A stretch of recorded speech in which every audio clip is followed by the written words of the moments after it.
Hello, I'm Karen, and in today's video I'm going to be sharing with you how to crochet the flower of life.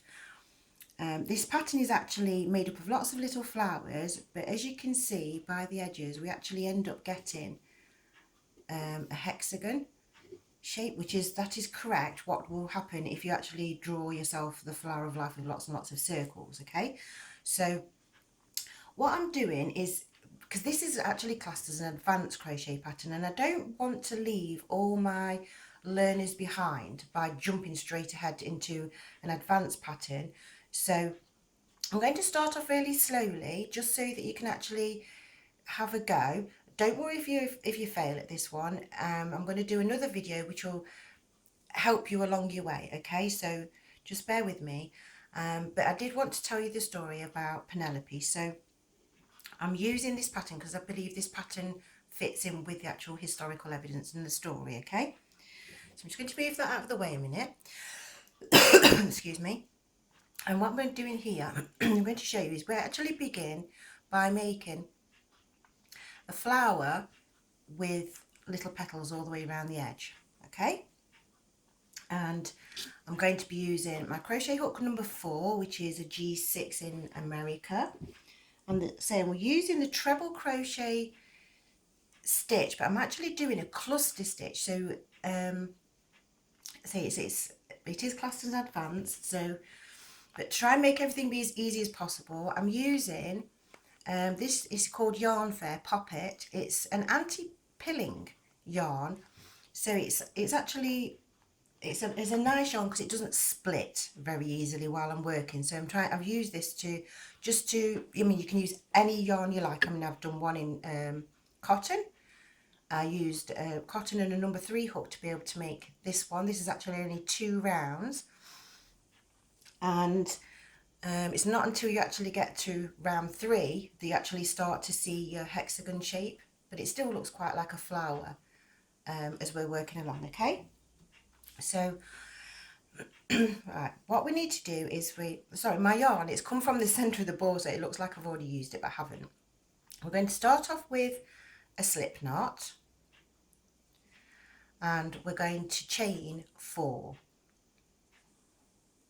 1, 2, 3, 4. Now we'll say all the way through, try and keep your work nice and loose. Don't do this really tight, otherwise you'll scrunch up your work. And we're going to work into the first chain. So I'm going to do a treble crochet cluster stitch, or a double treble crochet cluster stitch if you're in the UK. So you wrap your yarn over twice. We're going to keep my tension, I'm sliding up and down with my finger. Yes, I can move my hook. I'm going to go into the first chain, wrap my yarn over, pull through, pinching hold of my work at the bottom there, and then I'm going to push up to keep my tension, yarn over, pull through 2. I've got my tension there, so I'm going to hold on, moving my finger and thumb to hold on my tension, because if I just loose it loosely, you can see it's loose, but if I push up, I create a tension. So yarn over, pull through another 2, and I end up with 2 sticks, which actually looks like a letter V. Okay, and then we're going to yarn over twice, go back into the beginning chain, catch my yarn, pull through, get my tension, pull through 2, pull through 2, and now I've got a W. Okay, and to finish it off, to make it the cluster, we yarn over and we pull through all 3 loops, and that's the first petal formed, and that's our first cluster. And we're going to use this same sort of method all the way through. We're using a treble crochet cluster stitch. So what I'm going to do now is I'm going to chain 3. 1, 2, 3. Now on the beginning I did 4 because I wanted to work into that loop. This time what we're going to do is we're going to actually, when we come back, we're working in the top of the cluster stitch here. So what you're going to do is you're sort of going to come back on yourself. So we're going to yarn over twice and go into the top of the cluster. So you're going to, underneath 2 stitches there, and then you'll see you've got 1 loop, 2 stitches underneath 2 strands of the yarn there, and there's 1 loop at the bottom. So go into there, catch my yarn, pull through 2, pull through 2, I've got my letter V, yarn over twice, into the top of the cluster, catch my yarn, come through, yarn over, pull through 2, yarn over, pull through 2, I've got my W, and yarn over and pull through all 3 loops.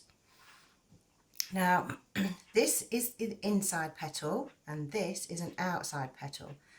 So, and that's one of the rules of this pattern. You're always going to work inside, outside all the way. So now we need to create an inside petal. So I'm yarning over twice because I can't chain to do this one. So I go into the beginning loop, yarn over, pull through, yarn over, pull through 2, pull through 2. Don't worry about this line that you've got here, okay? The more you practice, the smaller that will get. So don't worry about that. It's not vitally important. So we're going to go in again, yarn over, pull through 2, yarn over, pull through 2. I end up with my little V. So I'm just going to get my tension correct. And then I'm going to yarn over twice, into the beginning loop again, catch my yarn, pull through 2, pull through 2. And now I'm going to join all of these together. So I need to yarn over and pull through all 4 loops. And then I've created a little triangle. There is actually a proper name for this. It's an equilateral curved triangle, but I can't remember the name of it off the top of my head. So now I've got 2 inside petals and 1 outside petal. So I'm going to chain 3, 1, 2, 3, yarn over twice, into the top of the cluster, yarn over, pull through 2, yarn over, pull through 2. Oops. Say it's anti-splitting yarn, it still split. In there again. So I end up with my W, yarn over, pull through 3. So back into the centre, and to create the 3rd inside petal, yarn over twice, into the centre, yarn over, pull through 2, through 2. I've got my letter V, yarn over twice, into the centre, yarn over, pull through 2, yarn over, pull through 2, and now I'm going to be joining them all together. So I want to yarn over and pull through all 4 loops, and I've split it. I'm going to undo that and do that one again. Okay, so yarn over twice, into there, pull through 2, pull through 2, yarn over, into the centre, pull through 2, pull through 2, yarn over twice, into the centre, pull through 2, pull through 2. I'm going to pull through all 4. Okay, so now I've got 3 inside petals and 2 outside petals, so I need to make another outside petal. So it's 1, 2, 3. And I'm going to work into the top of the cluster stitch again, into there. So it's repetitive. So realistically, it's not actually that complicated. It just seems complicated when you first look at it. And if you don't know what you're doing, then any pattern is actually complicated. So now I'm going to go back into the centre. I'm creating my 4th petal. Sorry, my yarn's getting tangled up there. Into the centre, yarn over, pull through 2, through 2. So I've got my little V, yarn over twice, into the centre, pull through 2, through 2, and I'm joining this petal to the outside petal, so I pull through all 4 loops. And we'll just keep on doing this, 1, 2, 3, and we're creating the outside petal again now. So we'll end up with 4 inside petals and 4 outside petals. Okay, back into the centre again to make the 5th petal. 1, and my letter V and my letter W, and pull through all 4. Oops. Don't worry that it's looking saggy as we're going along like this. once you pull your centre tight, everything comes together, so don't worry. It's just things that happen along the way, that some things just do happen. And I know that this pattern, when I first tried to write it, I was inspired by, I was actually doing some historical work on education, and I was having some time out this one day after a lot of brain drain, and I was looking at some crop circles, and this was last year when I actually wrote this pattern. So, and I saw the crop circle with this pattern in it. I was like, oh, that is so beautiful. And it took me 6 weeks to actually master this, to get it to sit right, because as you'll see from the first 2 rounds, it actually doesn't look like a hexagon on the outside. Right, so I've got 1, 2, 3, 4, 5, 6 inside petals and 1, 2, 3, 4, 5 outside petals. Another rule of the pattern is you always finish on an outside petal. So that's 1, 2, 3. It doesn't work if you do it any other way. I tried it, and like I said, for 6 weeks I tried to do this and to get it right, and eventually I realised that you have to do it this way. Right, so now what I'm going to do is I'm going to pull the centre tight at this point now, so that we can see. Oh, I've dropped it. Oh, not doing very good at teaching anybody how to today. And now what we want to do is to, into the top of the cluster stitch here, you can see where I've gone, we're going to slip stitch to join. And there we've made our very centre of our pattern. Now this is where your pattern then takes on some new rules, okay? So this, from every round, from this round onwards, this petal that you chain up with to create here, so we go 1, 2, 3, we work the petal into this centre piece here, there, and then I will show you what happens. There. Right, so as we look at our work, we can see that we've actually got the 6 petals in the centre, and all around the outside we've actually got 3 petals towards the next flower. Okay, and this petal here of the beginning of every round, even though it's actually, you feel like it's your first petal, is actually your 6th petal, so petal number 6. So it's the last petal that you actually create, because you actually finish with an outside piece. So the rule is every time you get to petal number 6, you move immediately to the next flower. So we're going to yarn over twice and start beginning in the next flower, and I'll create 1 petal first, and then I'll show you how this is working. Say it's, once you know what you're doing, it's all right. And I've got tangled up yarn, which is not helping my concentration. Right, so now you can see I've created 4 petals on this flower. So what we're going to do is we're actually going to work individual flowers as we go around. So we're going to work a petal here, a flower here, and then we're going to move on to the next flower and to the next flower, all the way around. So I complete each flower all the time as we go around creating this pattern. And we're still using the same method. It's inside, outside, inside, outside. And it does, if you put your work down, it looks confusing when you pick it up. But remember, you're always working to the petal to the left of your work, the flower to the left of your work. Okay? So I'm going to chain my 3 and create the outside petal. Oops. To say this is not supposed to split, that's split on me twice now.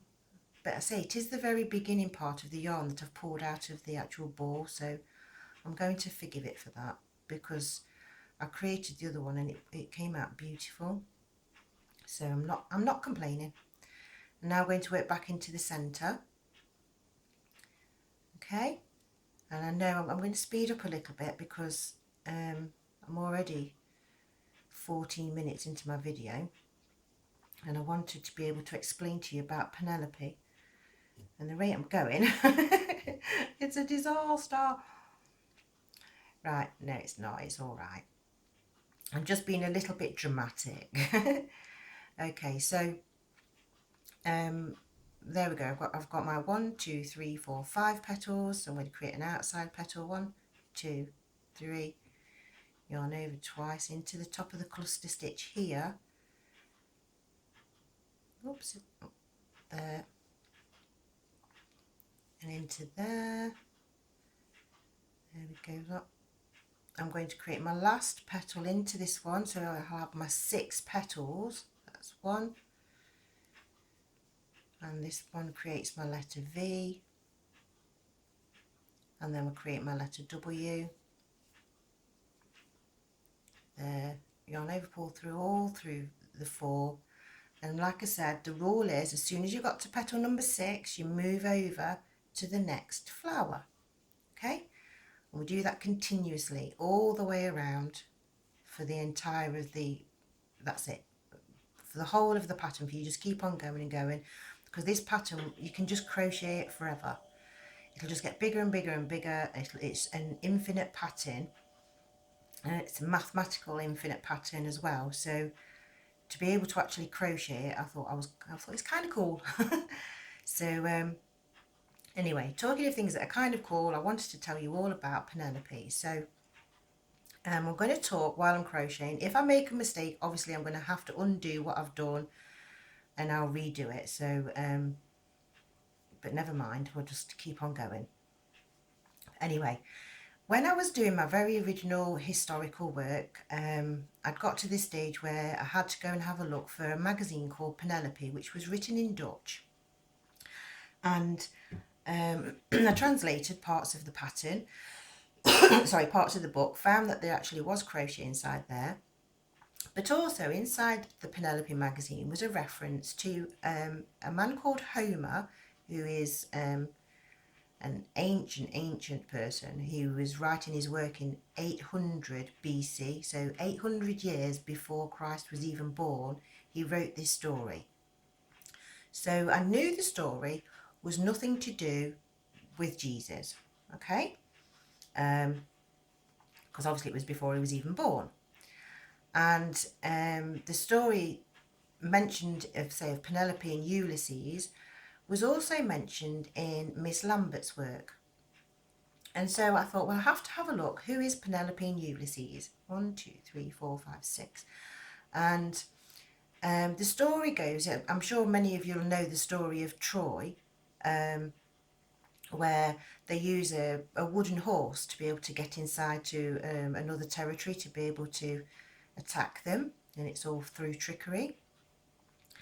Then the war goes along for 10 years, and Ulysses, he actually left his wife Penelope at home. She'd just had their new baby. There was a little boy.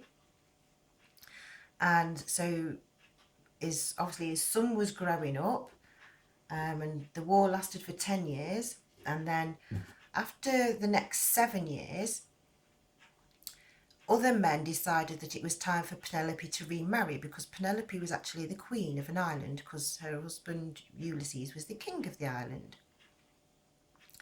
And the story about Penelope is saying that she's making a shroud for Ulysses' dad for when he actually dies. And it was a complicated design. It was made from one long continuous thread. And 1, 2, 3, 4, 5. And so when they've been trying to translate it, because right from the beginning of translations, even in the printed work that we know about, unfortunately, it's not always able to translate every single word, because they didn't know what they was talking about. So what some people have said, that Penelope was making a tapestry.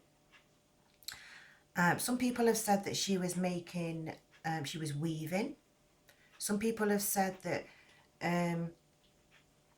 she was using a shuttle.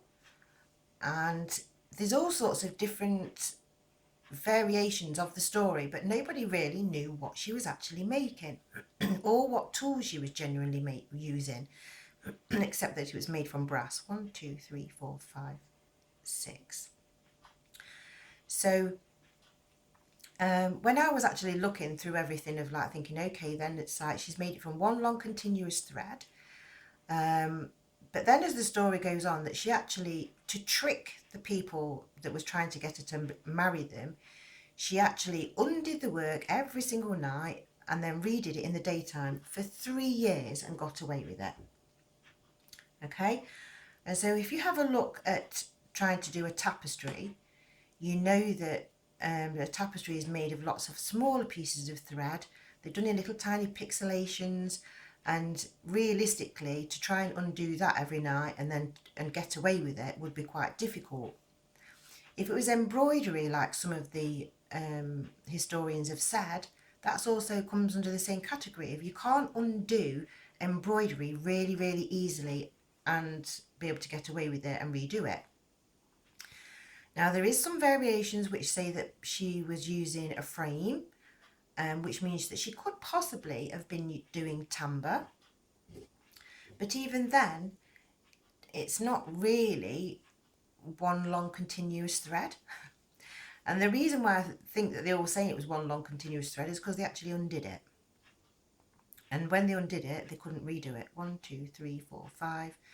So it left me with crochet or knitting as my answers, because everything else seemed to be almost impossible to be able to undo at night time, to be able to hide it, the fact that she's undoing it for 3 years. So what I did is I thought, well, okay, then let's just go with the flow with this one, and I'll actually do some research on Penelope. And when I was doing my research on Penelope, sorry, I'm just going to have to put my work down a minute because I need to move my piece of paper. I've got some little notes to help me because I can't memorize everything because there's too many names to remember. But anyway, I started to have a look, and there's all these different stories about 1, 2, 3, 4, 5, that Penelope was actually also considered to be Athena, who Athena is the goddess of weaving. But in the Roman stories, Athena is actually known as Minerva. Okay, and as the stories go, they all say that she's actually got lots of different names. So that means that Athena is also Minerva. She's also possibly Penelope. But as you carry on looking historically at all the different things, you also find out that Athena is supposed to be Neith. That's Neith, like Keith, but with an N. And Neith is an Egyptian goddess. 1, 2, 3, 4. And she was the first pharaoh of the Egyptian dynasties. Okay, so if Penelope is actually also Neith of the first Egyptians, that means that you can actually trace them all the way back. So if I look at Neith and I have a look at like and say, okay, then who was Neith's dad, which if it's Neith and Athena are the same person, that means that Zeus is her dad. And so according to the historical records, both Zeus and Athena were were the original 12 Olympians. And so I made a little chart and what I've done is I've actually followed everybody through one of the parents, because obviously it's like sometimes the way that your family tree spreads out makes it difficult. But as I've gone back, it actually goes back. So Zeus is then Athena's dad, and Athena is also Penelope. Okay, Rhea is a parent of Zeus, and Uranus, or Uranus, depending on how you want to say it, is a parent of Rhea, and Gaia is a parent of Uranus, or Uranus, depending on how you want to say it, and Chaos is the parent of Gaia, which then leads you to the parent of Chaos is Hydros. And Hydros is the very, very first god, or depending on how you look at it, is also, they say that it's actually a mythical sea, and also they say that it's actually in the ancient stories where the stories all begin, there was a giant flood, then Hydros is the beginning. So if I followed that all the way through and I got back to Athena and Neith, I can then follow those throughout the Egyptians and go all the way through to Ra, to Shu, to Geb, to Isis, and all the way to Horus, which means that I can actually follow the very first god, Hydros, all the way through to Horus, to all the way through the Egyptians, to then follow all the way through to lead to our Queen of England. So Queen Elizabeth II is actually, I don't know how many greats, but is related and a direct descendant from the very first god, which I thought was fascinating. Right, I've got to the end of this round. I just wanted to show you that where we went up, we've actually got this was the 6th petal. So I've actually, it looks strange because I've got 1, 2, 3, 4. So I need to work 2 more petals into this section to be able to finish off this round. Okay, so yeah, so I do believe, because I say, if I go back to my point of Athena, which is all, if she is also Neith, which is the Egyptian goddess, Neith is actually the mother of Thoth, T-O-T-H, and Thoth was the god of writing. So that links writing and crochet together right at the very beginning with the very original 12 Olympians in the historical sense of things. So I've managed to trace crochet all the way back to the gods, and then all the way from the gods to our queen, which is absolutely crazy but also wonderful at the same time. So 1, 2, 3, 4, 5, 6. Remember, I have to finish on an outside petal. 1, 2, 3. And oops, Daisy, I'm struggling to get into there. I need to just pull some more yarn from my ball. I've not got enough to give me a comfortable tension. And now I can show you with this last petal. My yarn split again. I'm really not happy. You know, to say how happy I was with the original ball. Look at that. Naughty, naughty. Into there. I was trying to show you what I thought was the best yarn I could use so that there was going to be the least amount of problems, and I still managed it. So now we're going to slip stitch to finish, she says, and I've ruined it. Look, try again. There. And so when we've done this one here, it still looks like a little flower. You're not really seeing the hexagonal shape, but it is there. Okay, and it's that from this point onwards, this is where you will, if you look at your work here, you'll see that you've got 4 petals. 1, 2, 3, 4. So when you crochet up for the next round, that's actually going to be your petal number 6. So you only need to work 2 petals in that one. And then the ones where you've got the 3, 1, 2, 3, these will eventually become your corners. And then as you move along, look, this has got 4 petals inside it. 1, 2, 3, 4. Now I will say, from when you're working into these 4 petals, you need to work in, because you've actually got, let me just pull that out. As you've worked, you end up with a little hole here. Oh, I should see that. And a little hole there.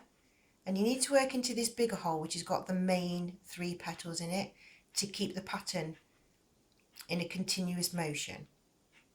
Okay, so and it's not until you get to the end of round 3 that you actually get your very first hexagonal shape that's got, it looks like it's really got the actual square edges, so that you end up, because this has actually got 1, 2, 3, 4, 5, 6. Because I've got 6 flowers on the edge, I know that that's row 6. It's really magical the way that this one works, but you can see it's still, obviously we've got the curves, if I show you there, you can still see the curves are happening, but once you start to go along, it actually creates more of a straight edge, so you get your hexagonal shape.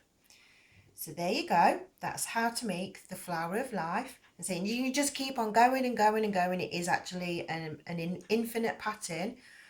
And also, we're looking at this, it's like I've now shown historically that can actually go all the way back. There's my little chart, look, where I go through Hydros, Chaos, Gaia, Uranus, Rhea, Zeus, and then here I've got Athena, Minerva and Neith are all supposed to be the same goddess, which is also supposed to be Penelope.